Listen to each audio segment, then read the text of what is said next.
Hello, fellow YouTubers. This is the Imaginator. Welcome to my review of One Piece Manga Chapter 1030. The title of this One Piece Manga chapter is called Echoing the Impermanence of All Things.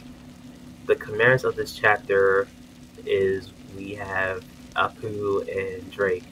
Apu is attempting to get Drake to form an alliance with him alongside with the ginormous creatures known as Numbers, because he feels like this is kind of like Drake's biggest moment. Well, not Drake's biggest moment, but Drake's uh, only opportunity he'll ever get to, join him, basically.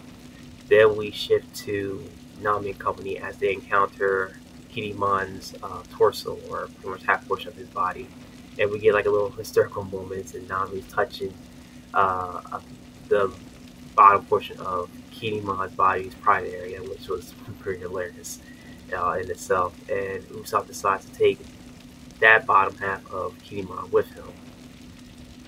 And then we get to this long dialogue between Orochi and Kanjuro. Now, as these two are exchanging words, Kiriman is on the ground, realizing that he found some new allies. Well, basically his torso, because his body and his upper body is connected to his torso. So I guess wherever he feels his torso, he can actually tell, that he actually has discovered somebody. Because once Usopp and I touch him, he actually felt it. Obviously he does. Obviously he doesn't know who it is, but he has a feeling it's one of his allies.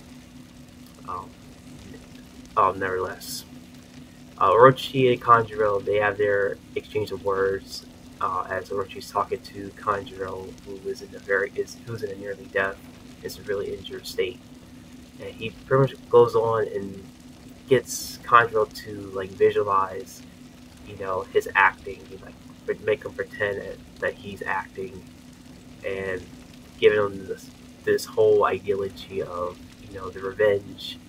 Our ancestors get the revenge of the Kurozumi clan, and pretty much this serves more like a motivation for Kanjuro to get that last push of strength in before he dies. Then he creates this ginormous flame blob monster that goes around and burns people as soon as it touches them. It touches them.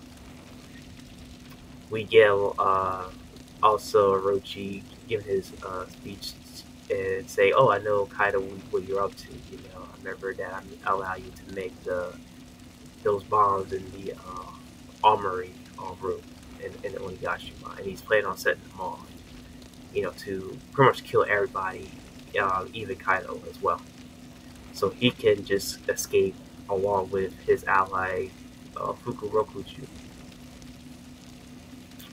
As this is taking place, Yamato is also in her, her animal, mystical Zoan form, and we get to see her going to the armory to prevent the bombs from going off. As Momonosuke is also doing his job, and we also see like the major battles in Onigashima with Sanji, Queen, King, Zoro, and Luffy and Kaido commencing.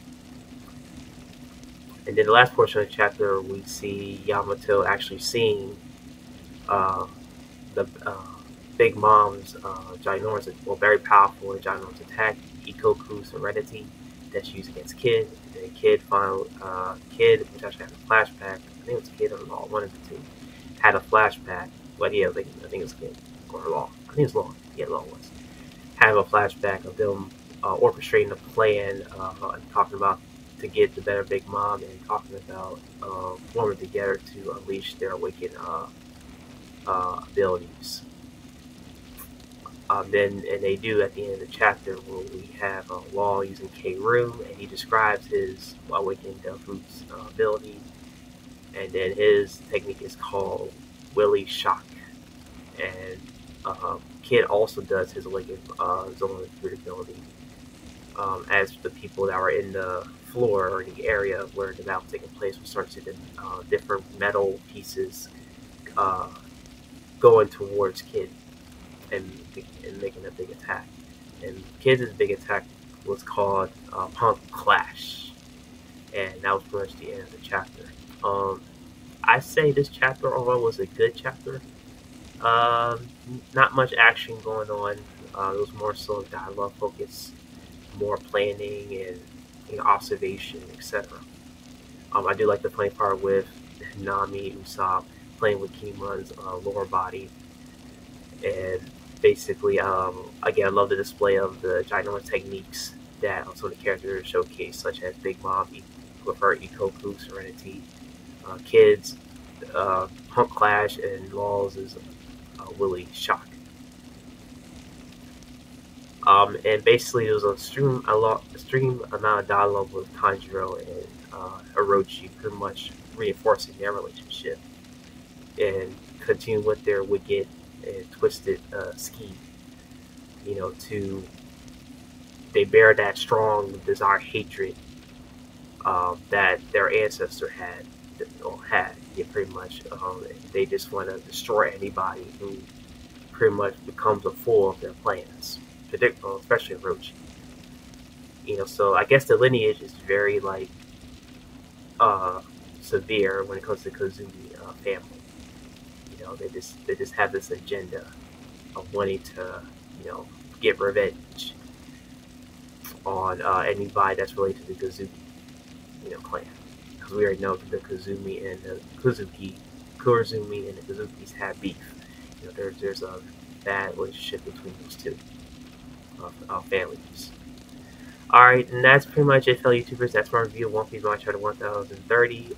Please like the video, give it a thumbs up, comment your thoughts down below the chapter, and subscribe my chapter. Not subchapter, I won't say chapter. Subscribe to my channel, The Imaginator, for more manga chapter reviews and discussions and many more. With all that being said, fellow YouTubers, y'all have a wonderful day.